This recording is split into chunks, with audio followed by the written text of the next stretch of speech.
Hey Fred, how you doing? I'm doing well, Josh. How are you?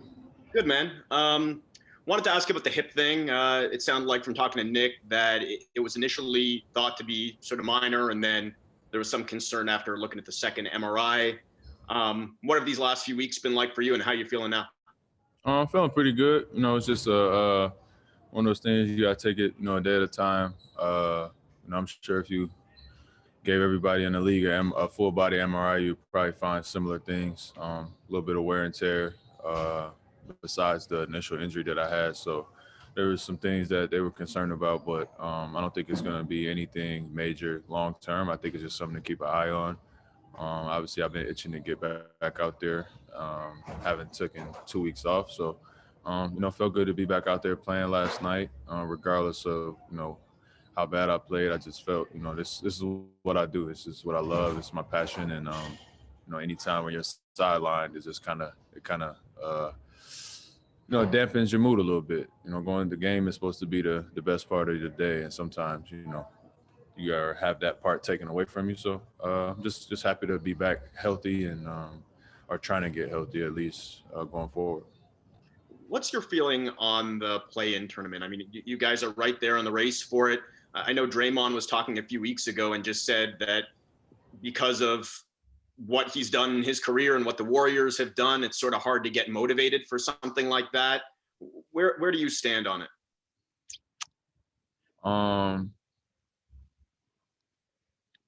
Ask me in a couple weeks. I don't know. We don't know how the rest of this is going to turn out. So if we're not in it, then it's stupid and it was a bad decision. And I think it was, it's easy to say that, hindsight. But if somehow we make the play-in, then obviously that type of mentality is not going to work for you. So it's I see both sides of it. I certainly understand that sentiment, what you're saying from what Draymond talked about, but it's weird. It's just been a weird year. I'll say that, and a lot of uncertainty and things we haven't seen before. I will say I do think the plan made much more sense for the bubble, with the way that the season was suspended. But we'll see how it goes this year. I hope they make all the money they were looking to make off of it. And at 27, did you ever think that people would be referring to you as old Freddie? That day comes for all of us at one point or another.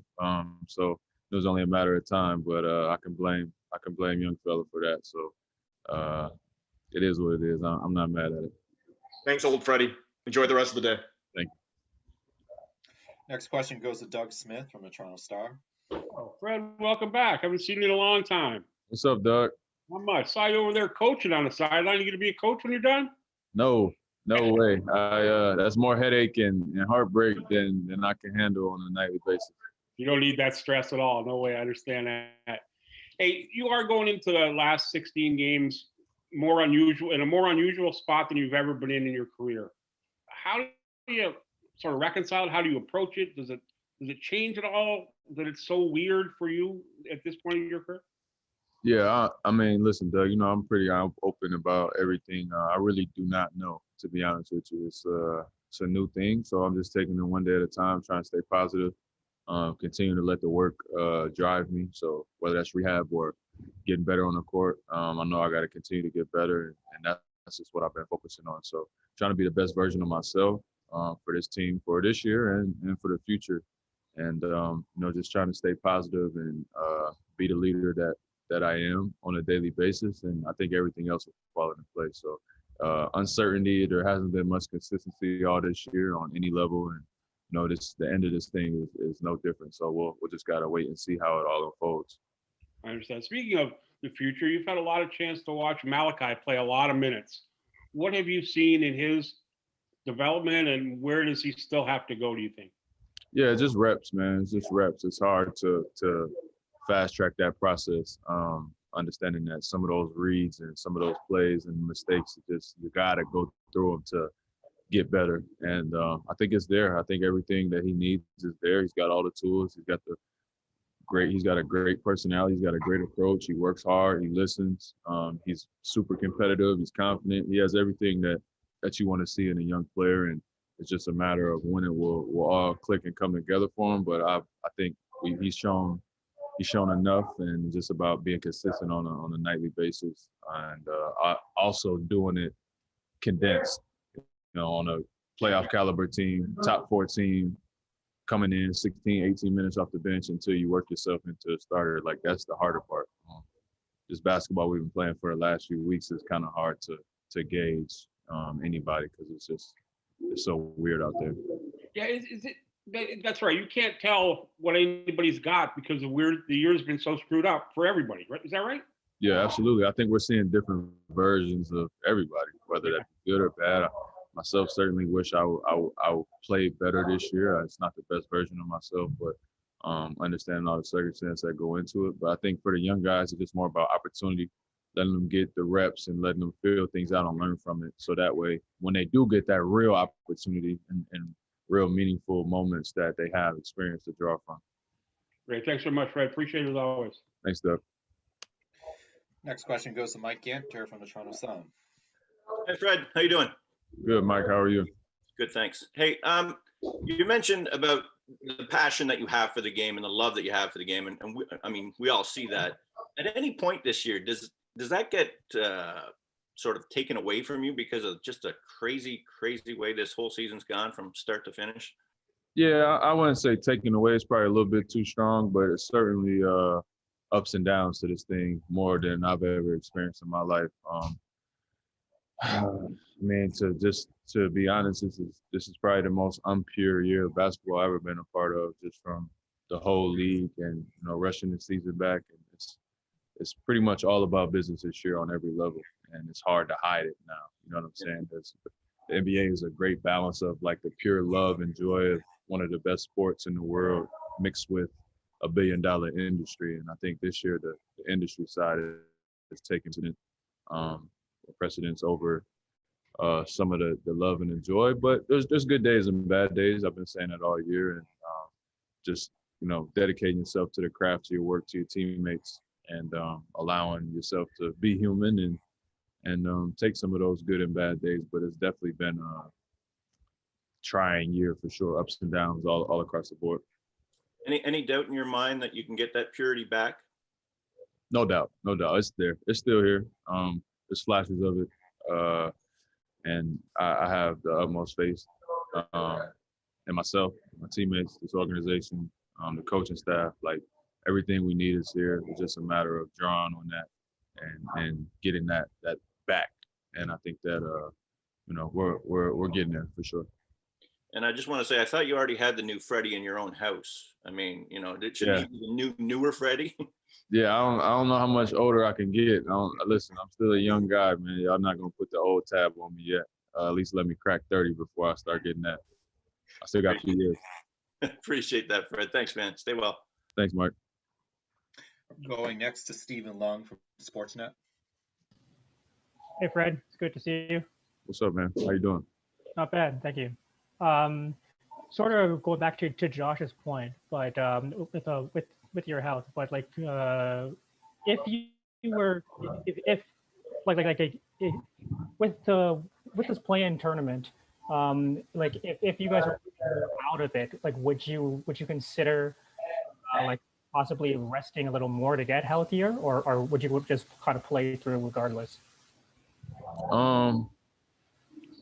It's weird because it's obviously we all know the situation with the standings, so that's hard to say because it's so close. You know what I mean? I think if we were 15th or 16th or whatever the case was, last in the league, I think that decision would be a little bit easier, but it's tough. And, I don't,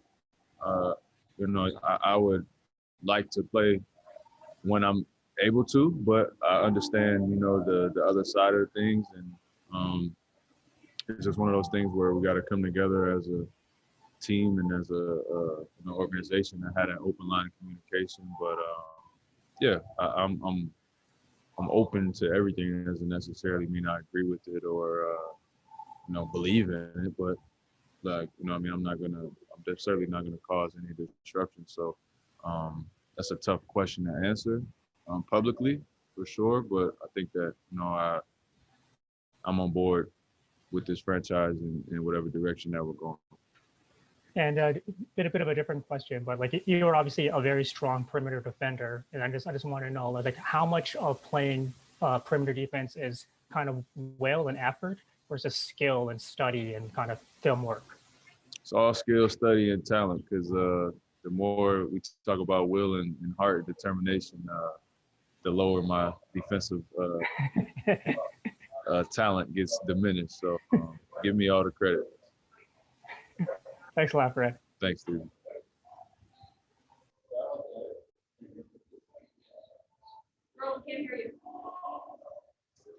Robin?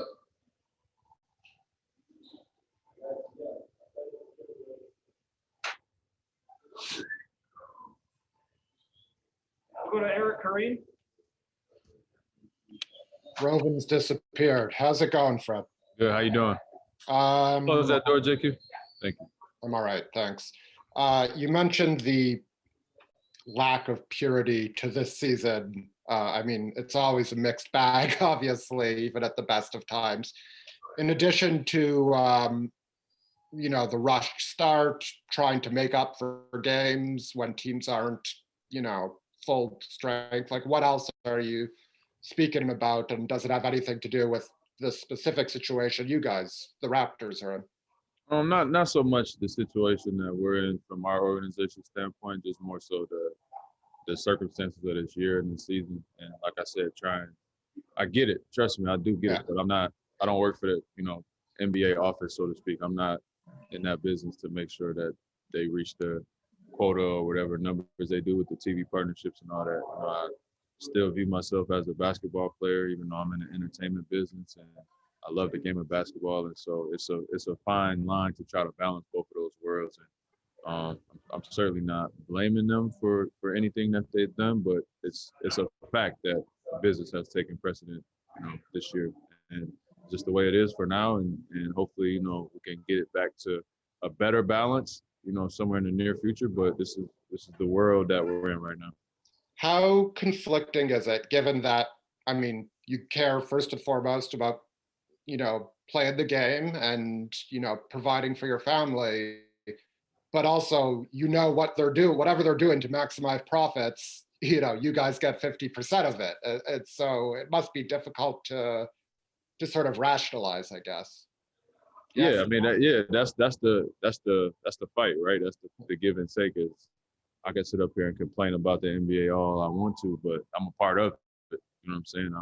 I'm directly profiting off of it. And, we did vote on what season we wanted. They gave a few options, and I think for the most part, most of the players picked this option. So we're in it. You know what I mean? Which is why I can't complain about it, but I can point out that this is what it is, and the pros and cons that come with that. So it's very conflicting, but not so much of my craft, because I just go out there and that's the way I play, and that's the way I approach every day. I'm gonna take whatever consequences come with that, because this is what I signed up for.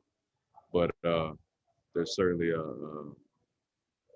lot of information that plays a role in all of these things that we're seeing with our eyes. It's not as simple as it looks all the time. Yeah, appreciate it. Good to see you back on the court. Thanks, Eric. We're going to do a few more questions here. If everybody can keep it to one question, we'll try and get through as many as we can. Going to lead off with Eric Smith from Sportsnet.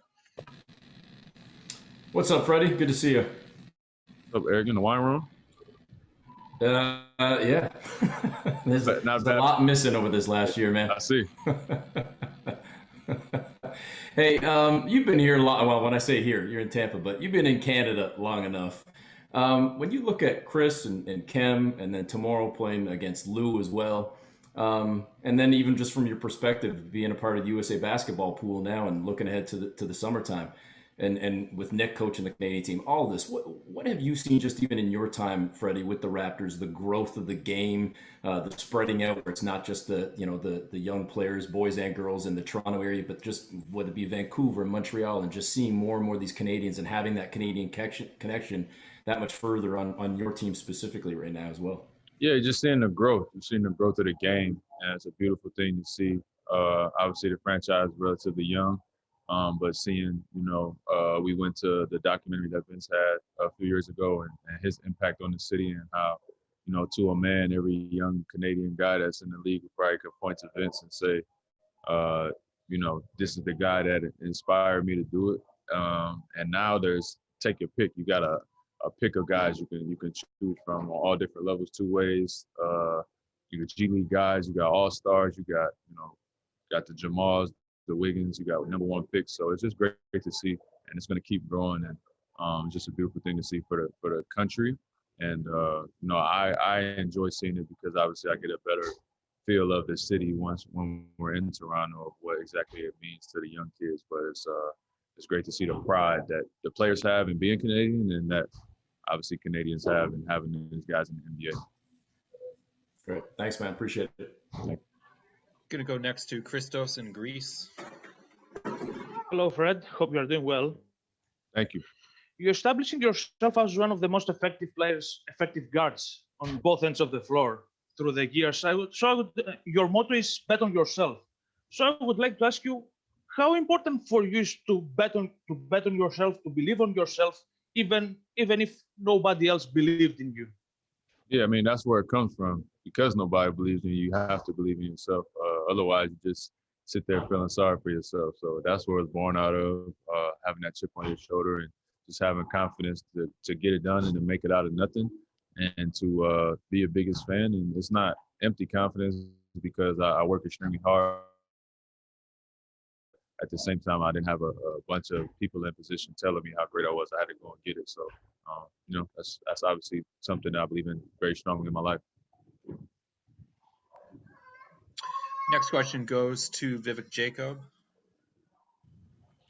Hey, Fred. Just going back to your answer about the play-in tournament and saying, ask me later, how much has this season and maybe just the state of the world in general sort of changed your perspective on thinking about the future versus just being in the here and now? Not much. I keep a pretty good perspective on life in general. I think this year just allowed me to be more human and just living more the moment. So obviously when, I'm allowing myself to have different feelings towards different things and allowing those feelings to change over time. And, it's been a bumpy ride, but it's been a good year for me all in all, if I'm being honest. So not too much. It is what it is. I keep pushing. Thanks, Fred. Good to see you back. Thank you. And final question goes to Akiko from the Kyoto News in Japan. Hi, Fred. How are you? Good. How you doing? Fine, thank you. Yeah. How happy are you when Paul and Yuda, who had waited for their chance, played so well last night? That's the best part about the NBA is seeing guys get that first crack or that first big performance, and you hope that this is the start of a long, illustrious career for them. And both of those guys work extremely hard. So just as a teammate and as a friend, just really happy to see them have success like that. Because once you have 4, 5, 6 years in, everybody could probably look back at one or two of those moments in their young career where they had that breakout performance. So hopefully those guys can build on it, keep it going forward. I'm gonna stay on them to be more aggressive and to continue being aggressive, and hopefully it's not the last time that they have those performances. Thank you very much. All right, thank you.